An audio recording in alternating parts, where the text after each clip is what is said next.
Esta é uma sequência de 2 vídeos em que nós vamos mostrar análise pelo método de deslocamentos com restrições às deformações, ou seja, barras inextensíveis e também barras infinitamente rígidas. Nestes 2 vídeos são mostradas análises em que a barra infinitamente rígida sofre um giro. Um dos nós da barra infinitamente rígida está fixo, a translação, mas não está, a rotação não está impedida, ou seja, um apoio do segundo gênero, e a barra gira em torno desse nó. Esse giro faz com que haja uma rotação da barra e um deslocamento do outro nó na direção transversal. O que nós vamos ver é que existe um acoplamento, existe uma associação entre o deslocamento transversal do outro nó e a rotação da barra. Com isso, nós temos só um parâmetro que vai definir a deslocabilidade dessa barra, que tanto pode ser o deslocamento transversal do nó, que está livre a translação, quanto a rotação da barra como um todo. Nós vamos explicar isso, mas dessa maneira a gente tem a diminuição de uma deslocabilidade, porque existe essa associação entre o deslocamento transversal dos nós extremos de uma barra infinitamente rígida e a rotação que ela sofre. No primeiro exemplo, é um exemplo muito simples, de um pórtico com 3 barras, em que uma das colunas é infinitamente rígida e as outras 2 barras, a outra viga e a outra coluna, são inextensíveis. Existe também uma rótula interna no nó em que liga as 2 barras flexíveis. No segundo exemplo, nós vamos mostrar então uma situação em que existe uma barra inclinada, formando então as 3 barras flexíveis formam um triângulo. Nós temos também uma situação em que existe um balanço. Aí uma das vigas que liga a esse triângulo formado pelas 3 barras flexíveis sofre um giro. Então este é o exemplo que nós vamos ver no segundo vídeo. O modelo que nós vamos ver agora é um modelo de um pórtico bem simples, mas que nós temos uma barra infinitamente rígida vertical. As barras são inextensíveis, só que o pilar aqui da esquerda, além de inextensível, ele é infinitamente rígido. E ele está apoiado aqui por um apoio do segundo gênero que não prende a rotação dele. Além disso, a gente tem uma rótula completa no nosso superior direito, engaste aqui. Nós temos uma força aplicada e o que nós queremos obter é o diagrama de momentos fletores. O problema está sendo imposto aqui tudo de uma maneira literal, ou seja, eu tenho esses parâmetros, mas eu vou colocar isso no F2, eu obviamente tenho que colocar valores numéricos para isso. Então eu tenho aqui parâmetros de dimensão, são a largura desse pórtico B, a altura H e a rigidez da flexão das barras flexíveis produto EI, que é o módulo da velocidade vezes o momento de inércia das seções transversais. Nesse caso da barra infinitamente rígida, é como se nós tivéssemos um EI infinito. Então eu acho que é interessante a gente olhar o F2 primeiro e ver como é que a estrutura se deforma. Aqui no F2 a gente tem que colocar valores numéricos. Eu coloquei valores realistas de módulo da cidade, 1.2 vezes 10 a sétima. Eu coloquei valores realistas de seção transversal em metros, são valores pequenos em metro a quarta potência, mas quando você faz o produto do E vezes o I, dá um valor ainda grande, da ordem de 10 a quarta. E eu tenho aqui barras inextensíveis dessa propriedade, essa barra infinitamente rígida. Eu vou desligar aqui as minhas linhas de cota, só para... eu coloquei aqui linhas de cota de dimensões, eu tive que colocar também, aqui no caso é 6 metros, 4 metros, mas eu vou desligar essa linha de cota e vou enquadrar o modelo e vou diminuir um pouco o tamanho da tela para poder ver melhor. O que nós queremos entender aqui é a configuração deformada desse modelo. Então, eu vou colocar aqui, mas nós temos que saber que nós estamos tratando de pequenos deslocamentos. E isso tem algumas hipóteses associadas a isso. Então, basta colocar aqui essa deformada, essa deformada está exagerada de cento e tantas vezes, eu vou colocar aqui um fator de escala de 200, ou seja, eu estou pegando os deslocamentos que estão aqui, estou multiplicando por 200 e desenhando na escala da geometria do modelo. Né? Então, uma coisa que a gente já primeiro observa nessa situação não há um impedimento à rotação no apoio inferior da esquerda, isso é um apoio de segundo gênero. Por outro lado, a barra infinitamente rígida, ela fica reta, a elástica dela, na verdade, ela sofre um giro de corpo rígido. E a ligação entre esses dois nós é uma ligação rígida, ou seja, o ângulo entre as duas barras é 90 graus. Então, quando eu tenho um giro numa barra infinitamente rígida, ela está ligada a uma outra barra, o que vai acontecer é que esse giro vai induzir uma rotação na extremidade esquerda aqui da viga. Por outro lado, há um deslocamento horizontal de toda a viga do pavimento, mas como a viga é inextensível, esse deslocamento que tem aqui é igual ao deslocamento do outro lado. Então, os dois nós se movimentam da mesma maneira. Então, e aqui, tendo uma rótula, o ângulo entre as duas barras não obrigatoriamente é 90 graus, porque é o ângulo entre as duas barras na configuração indeformada, porque a rótula não impõe essa compatibilidade de rotação. Já lá embaixo tem que ser o engaste, e como tem o engaste, a tangente tem que ficar vertical. Além dos dois deslocamentos da viga serem iguais, deslocamentos horizontais, apesar dela estar fletida, a distância na direção axial da barra horizontal, ou seja, a distância na direção horizontal é inalterada, apesar da barra estar se deformando. Isso é o que nós estamos considerando, já vimos isso, é o efeito de primeira ordem, né? em que a flexão de uma barra não provoca deformação axial. Da mesma maneira que a barra fletil também é igual. A gente fletiu, deslocou para a direita aqui o nó, mas a barra está fletida e, apesar disso, o nó continua na mesma cota horizontal, na mesma altura H aqui, que estava originalmente. Isso é análise de primeira ordem, pequeno deslocamento. Mas o que é mais interessante, que a gente tem que estar sempre sabendo, assim, a viga infinitamente rígida, ela também girou e o nó, apesar disso, continua na mesma cota horizontal. Então, essa é a hipótese que a gente está fazendo, que a rotação dela também não provoca deslocamento na direção axial da barra. Só tem deslocamento na direção horizontal, que é a direção transversal ao eixo da barra. Então, a gente tem que meio que entender um pouco a configuração deformada, tem que saber de todas essas questões para poder identificar as deslocabilidades do problema. Então, depois que a gente olhou aqui no F-Tool e viu essa configuração deformada, eu vou tentar resumir o que a gente observou. Nós temos nessa imagem um resumo do que foi observado ali no F-Tool. Tá? Então, como a coluna rígida da estrutura está articulada na base, com apoio do segundo gênero, existe a possibilidade dessa barra girar, tendo como centro de rotação o ponto do apoio. Como o ângulo entre a coluna rígida e a viga não pode alterar, ligação rígida sem articulação, o giro θ1, né, que é indicado aqui dessa barra, induz uma rotação igual na extremidade esquerda da viga.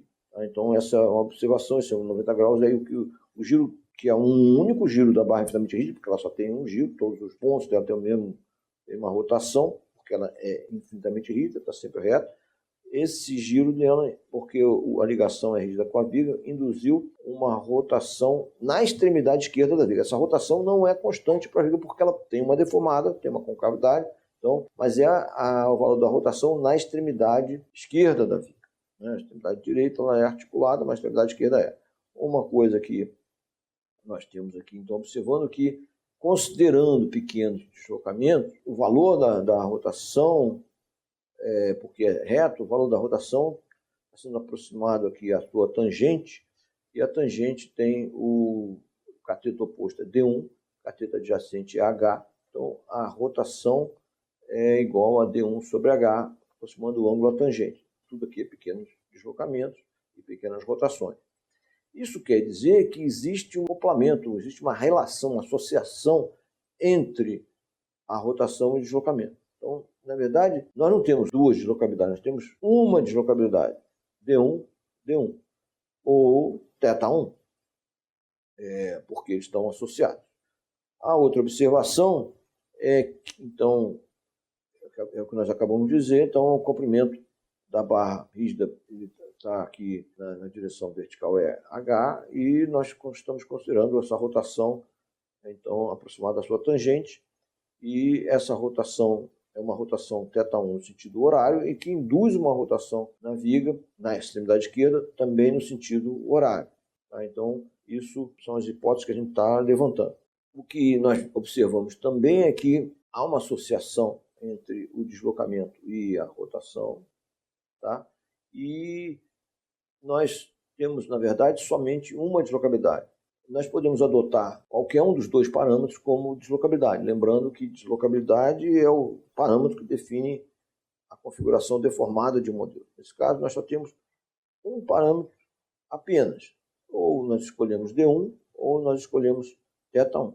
Isso vai depender de qual é o sistema hipergeométrico que a gente vai escolher, tá? Quais são os apoios fictícios que nós vamos adicionar. Se nós adotarmos como incógnita, como deslocabilidade, o parâmetro principal, o D1, eu vou ter que prender o D1. Para prender o D1, eu tenho que colocar um apoio do primeiro gênero, horizontal, que prende o deslocamento D1 do primeiro nó, na sua vez prende dos dois nós do pavimento, porque a viga é inextensível. Posso colocar o apoio 1 tanto na esquerda quanto na direita, que é absolutamente equivalente. Então, basta colocar um apoio do primeiro gênero para prender a deslocabilidade. Na hora que eu prendo a deslocabilidade D1, eu também prendo a rotação θ1. Então, na verdade, um apoio aqui do primeiro gênero é suficiente, um único apoio é suficiente para prender completamente o modelo. E aí eu tenho o meu sistema hipergeométrico definido. Se nós tivéssemos adotado θ1 como parâmetro principal, D1 saía em função de θ1, para eu fixar o θ1 eu teria que colocar uma chapa, e eu posso colocar uma chapa tanto na base quanto no topo do pilar. Tá?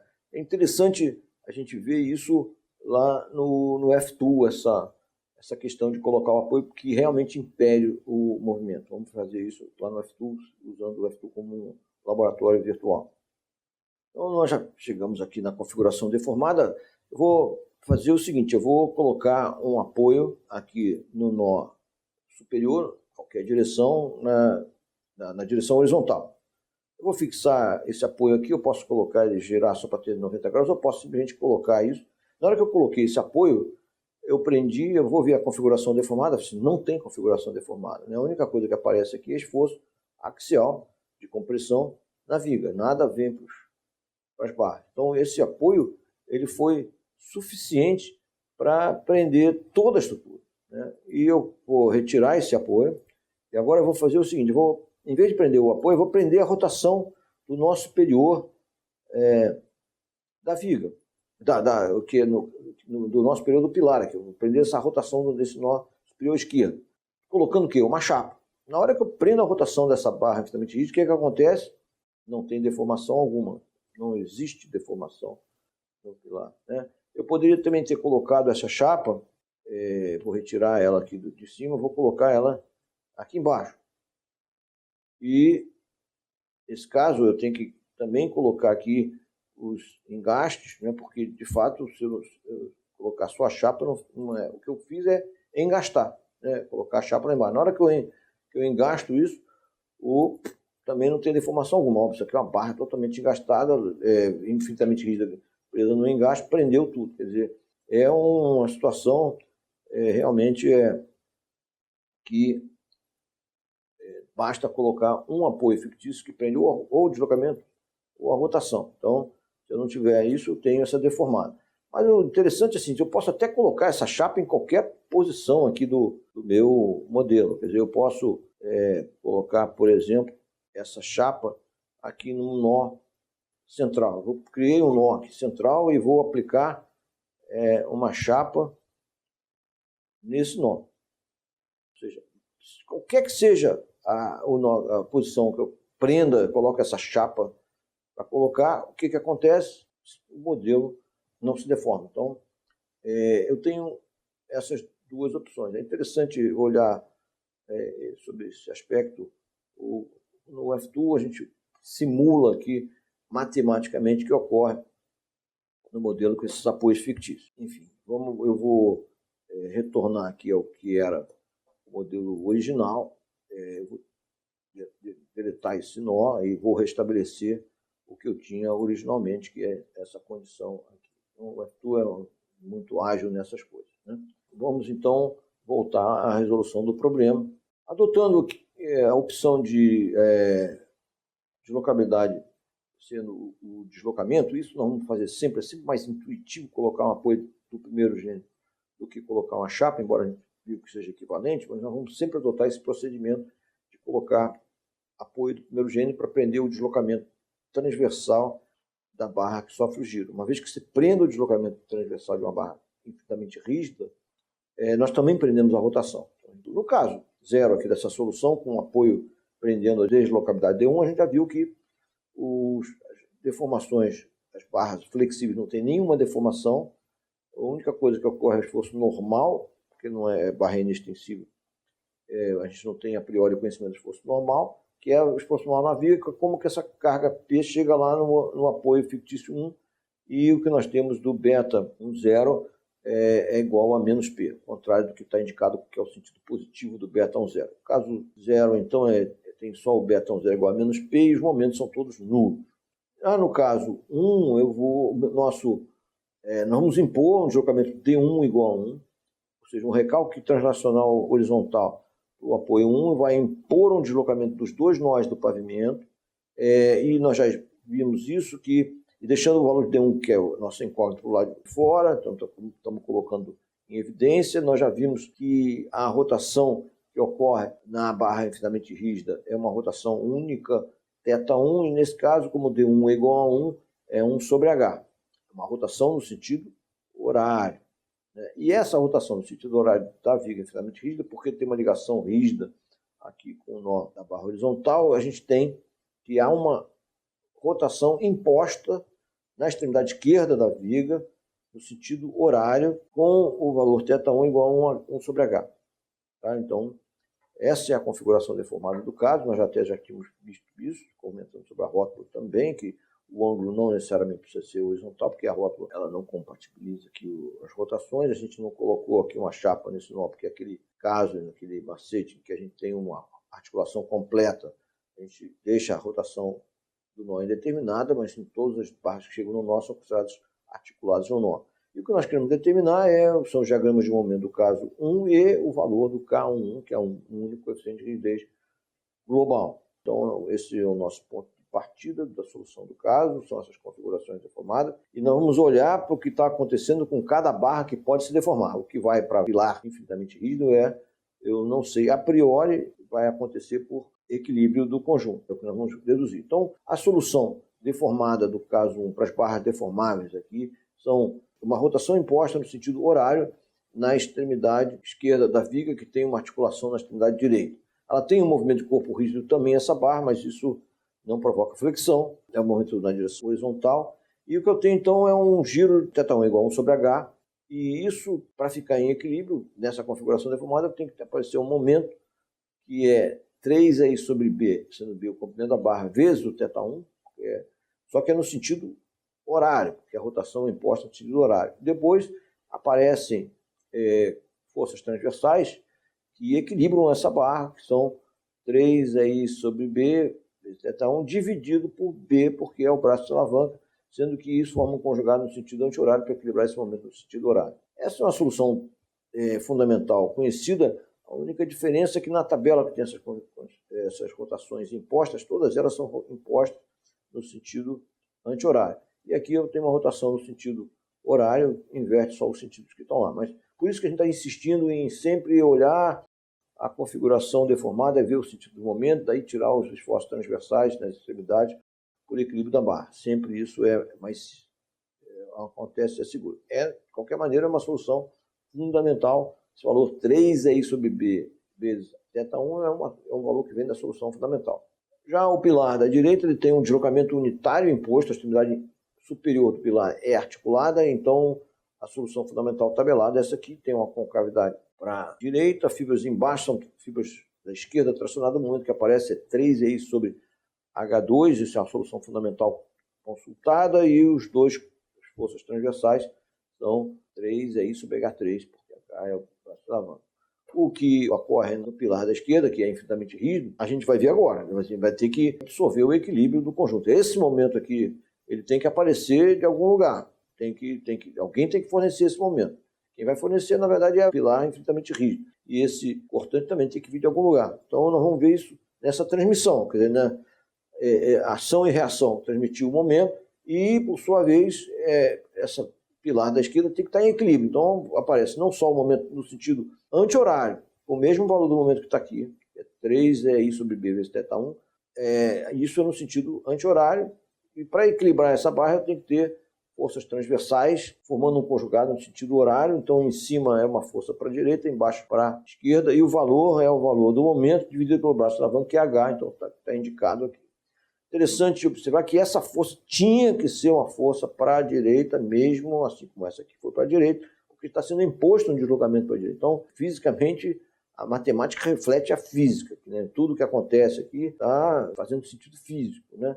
Então, essa força para a direita, essa força para a direita, isso vai se refletir depois no K1, que sempre tem as parcelas que somam ele, sempre positivas, e vai ocorrer, sempre são forças para a direita para dar um deslocamento para a direita. Mas esses esforços aqui também não chegam de graça nessas barras, tudo tem que ser transmitido. Então, por exemplo, esse esforço transversal na viga tem que ser transmitido lá para o apoio. Como é que é transferido? Via esforço normal no pilar. Esse também vai ser transferido via esforço normal no pilar. E, por sua vez, esse também esforço ele tem que aparecer de algum lugar. Esse daqui vai direto para o apoio 1, tudo bem, mas esse daqui tem que... Como é que ele faz? Ele vai transferir para a viga, que vai ser um esforço normal na viga. É o que está acontecendo ali. Eu tenho transferir todas as forças que chegam nas barras, porque a gente conhece a configuração deformada.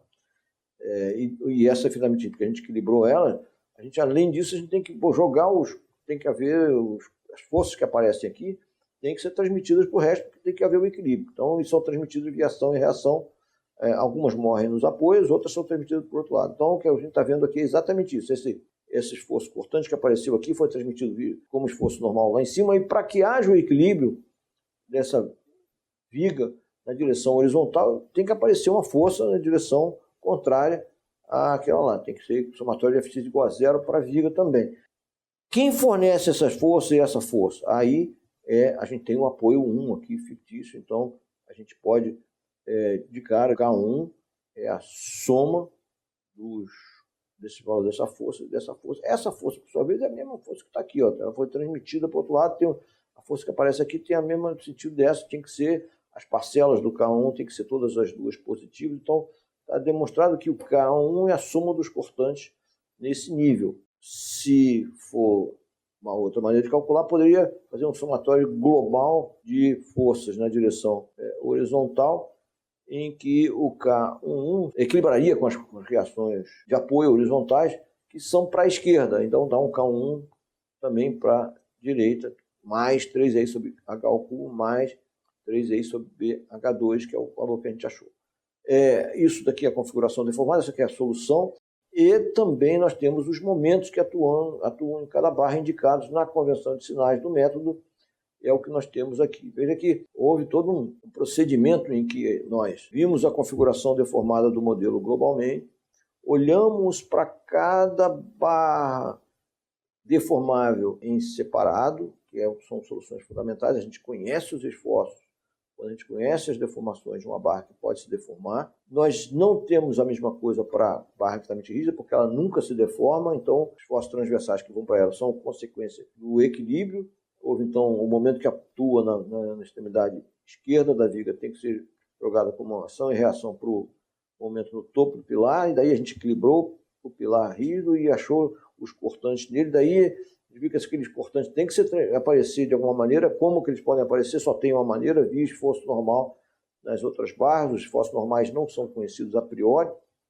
Então, e daí a gente tira a solução. Esse é o procedimento sempre padrão no método de deslocamento. Partindo da configuração deformada do modelo globalmente, a gente olha para cada barra isoladamente, quais são as deformações das barras flexíveis, as barras podem se deformar, e são soluções fundamentais, e a gente olha para as barras infinitamente rígidas e inextensíveis e o equilíbrio do conjunto, através de momentos e cortantes nas vigas infinitamente rígidas, que são determinados depois que a gente determina os momentos nas barras flexíveis, e os esforços normais saem sempre para que haja o equilíbrio do conjunto.